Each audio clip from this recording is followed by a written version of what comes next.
สักวันหนึ่งดอกไม้จะบานสะพรั่งสักวันหนึ่งคนจริงจังจะหลากหลายสักวันหนึ่งคนจะดีทั้งหญิงชายจะมีมากมายทั้งผืนแผ่นดินทองขอเจริญสุขพี่น้องชาวรุ่งอรุณแล้วก็พี่น้องทั่วโลกที่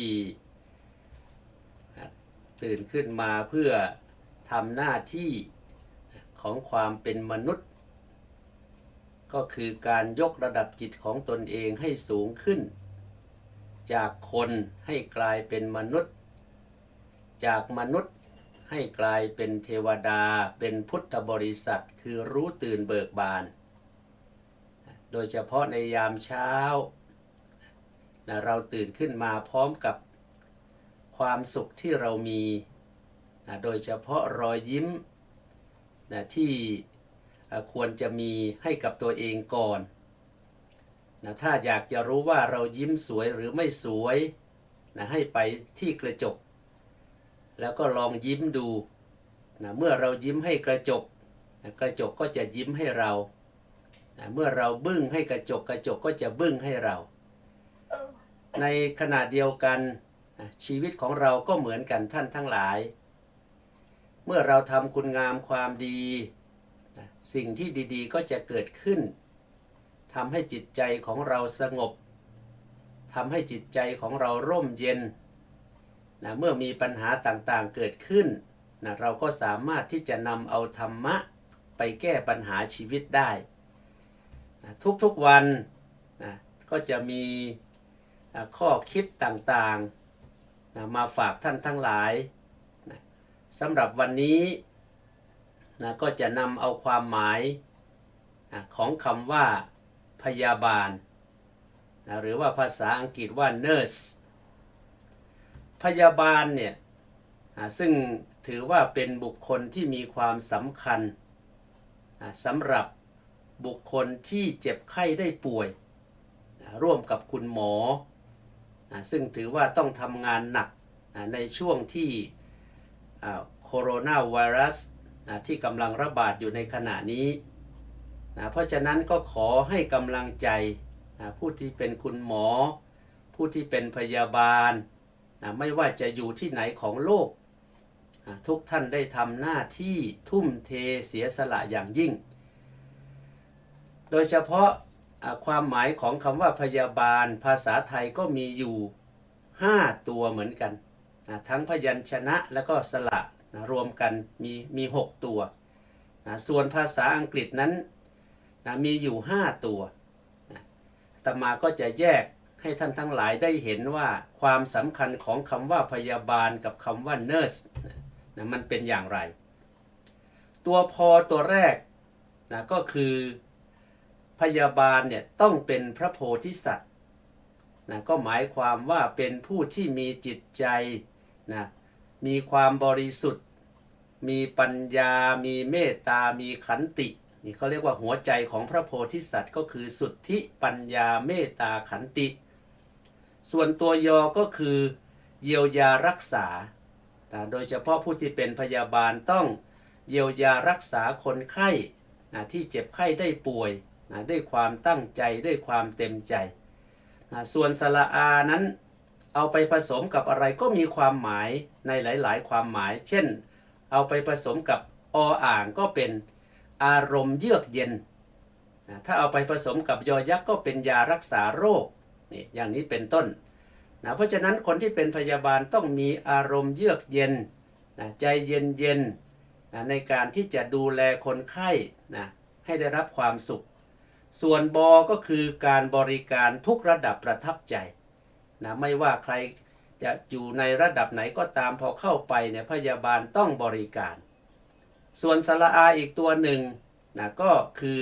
เอาไปผสมกับออ่างก็คืออารักขาดูแลเอาใจใส่คนไข้เหมือนกับญาติของตนเองส่วนตัวลอลิงก็คือลงมือช่วยเหลือทันทีนี่คือความหมายของพยาบาลที่เป็นภาษาไทย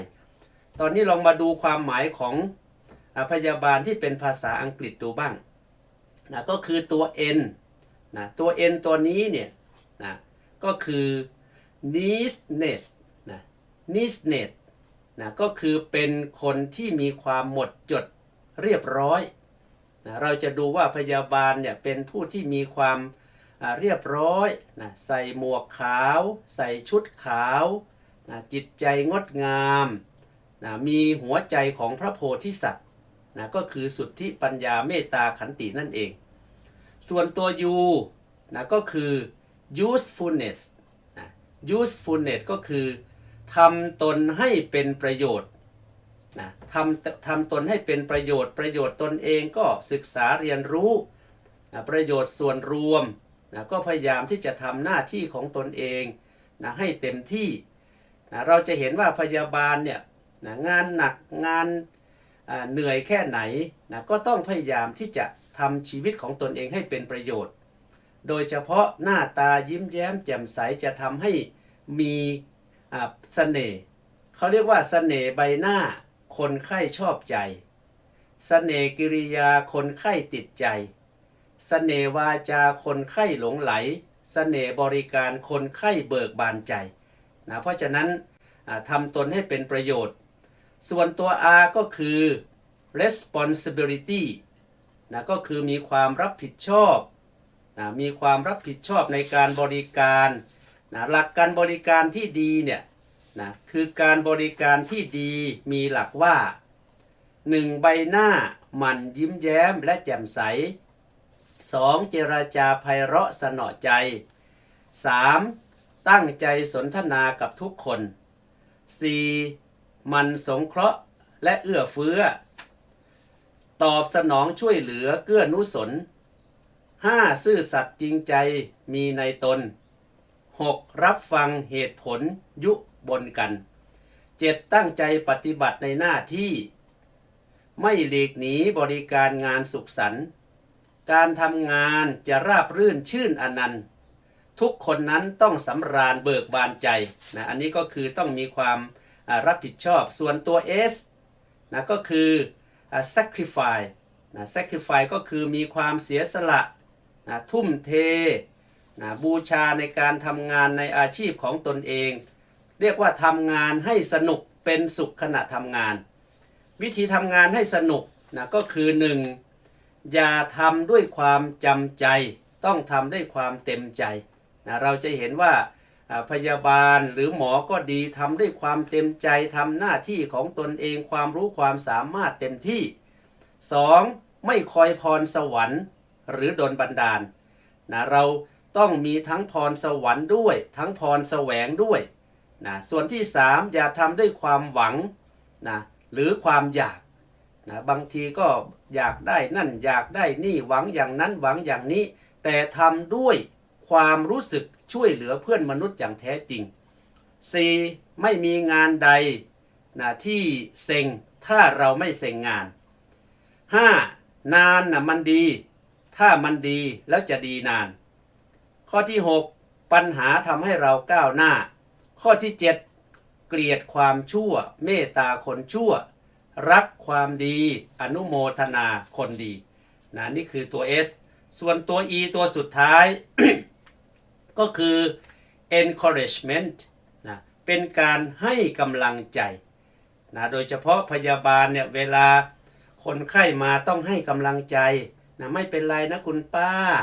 ไม่เป็นไรนะลูกนะไม่เป็นไรนะน้องเนี่ยเดี๋ยวพักผ่อนก็หายแล้วเอายานี่ไปทานก็หายแล้วนะเป็นการให้กำลังใจกันเวลาคนไข้ไปหาหมอหาพยาบาลถ้าได้รับการเอาใจใส่ดูแลการพูดจาไพเราะอ่อนหวานคนไข้หายไปแล้วครึ่งหนึ่งแต่ถ้าหากว่าไปเจอพยาบาลไปเจอหมอที่อารมณ์ร้ายอารมณ์โมโหนะหรือบางทีมีปัญหามาคนไข้เนี่ยบางทีเนี่ยอาจจะไม่รอดตั้งแต่เจอหมอก็ได้เจอพยาบาลก็ได้นะเพราะฉะนั้นจึงขอบคุณอนุโมทนากับผู้ที่เป็นคุณหมอเป็นพยาบาลทุกท่านที่มีหัวใจพระโพธิสัตว์ช่วยเหลือเพื่อนมนุษย์ในยามที่มีโรคภัยไข้เจ็บเบียดเบียนซึ่งบางครั้ง ไม่ได้กลับไปหาครอบครัวนะบางทีก็ต้องดูแลคนไข้แล้วก็ต้องป้องกันตัวเองโรคภัยไข้เจ็บที่เกิดขึ้นในโรงพยาบาลกับคนไข้ทั้งหลายเนี่ยนะบางทีมันก็มีปัญหามากเหมือนกันเราก็ต้องเห็นอกเห็นใจนะพี่น้องชาวรุ่งอรุณทุกท่านขอส่งกำลังใจไปให้พี่น้องพยาบาลทั่วโลกนะไม่ว่าจะอยู่ในประเทศอเมริกาไม่ว่าจะอยู่ในทางยุโรปไม่ว่าจะอยู่ในทางเอเชียทางประเทศไทยของเราขอให้พยาบาลทุกท่านจงได้มีความสุขนะแล้วก็มีชีวิตอยู่เพื่อประโยชน์เพื่อความสุขของมวลมนุษยชาตินะก็ขอส่งอนุโมทนาไปให้กับทุกท่านนะสำหรับในช่วงสุดท้ายนี้นะในฐานะนะที่พี่น้องชาวรุ่งอรุณทุกท่านนะได้บำเพ็ญบารมีด้วยการเจริญสมาธิภาวนานะแล้วก็แผ่เมตตาไปให้กับเพื่อนมนุษย์ทั่วโลกนะที่กำลังเจ็บไข้ได้ป่วยหรือบางทีก็ถึงแก่ชีวิตนะเราท่านทั้งหลายต้องเข้าใจสัจธรรมนะในวันนี้นะก็ขอตั้งจิตอธิษฐานขอนำเอาโพชฌังคปริตนะมาสวดนะเพื่อเป็นกำลังใจแก่บุคคลที่กำลังเจ็บไข้ได้ป่วยอยู่ในขณะนี้นะโดยเฉพาะน้องเบนจี้นะซึ่งกำลังได้รับการผ่าตัดจากคุณหมอนะทั้งตัวเลยนะไม่ว่าจะเป็นใบหน้าไม่ว่าจะเป็นลำคอไม่ว่าจะเป็นอะไรก็ตามนะก็ขอนะส่งความปรารถนาดีนี้ไปให้เป็นกำลังใจแก่ครอบครัวของน้องเบนจี้แล้วก็พี่น้องที่กำลังเจ็บไข้ได้ป่วยทั่วโลกขอเชิญท่านทั้งหลายตั้งจิตอธิษฐานร่วมกันณบัดนี้โพชฌังโฆสติสังฆาโตธัมมานังวิจโยตถาวิริยัมปิติปัสสัทธิโพชฌังคาจตถาปเรสมาตุเปกขโพชฌังคาสัตเตเตสัพพทัสสินามุนินาสัมมทัคขาตาภาวิตาพหุลิกตาสังวัตตันติอภินยายนิพพานายจะโพธิยาเอเตนะสัจวัชเชนะโสติเตโหตุสัพพทาเอกสมิงสมเยนาโทโมคัลลานันจะกัดสปังกิลาเนทุกขิเตทิสวาโพชฌังเคสัจเตจติเทจตังอภินันทิตวาโรคามุตติงสุตังคเนเอเตนะสัจวัชเชนะโสติเตโหตุสัพพทาเอกทาธรรมราชาภิเครัญเยนาภิปิริโตจุนทัตเถเลนะตัญเยวพนาเปตวานาสาทลังสัมโมทิตวาจะอาภาธาตัมหาวุฒาสิทานะโสเอเตนะสัจวัชเชนะโสติเตโหตุสัพพทาปหินาเตจะอาภาธาตินนำติมเหสินังมัคคาหัตกิเลสาวปัตตานุปัตติธรรมตังเอเตนะสัจวัชเชนะโสติเตโหตุสัพพทาอภิวาทนาสิเลสเนจังวุฒาปัจจายโนจัตตารโอธรรมาวัฏันติอายุวันโนสุขังภะลังภวตุสัพพมังคลังรักขันตุสัพพเทวตาสัพพพุทธานุภาเวนัสทธาโสธีภวันตุเตภวตุสัพพมังคลังรักขันตุสัพพเทวตาสัพพธรรมานุภาเวนัสทธาโสธีภวันตุเตภวตุสัพพมังคลังรักขันตุสัพพเทวตาสัพพสังฆานุภาเวนัสทธาโสธีภวันตุเต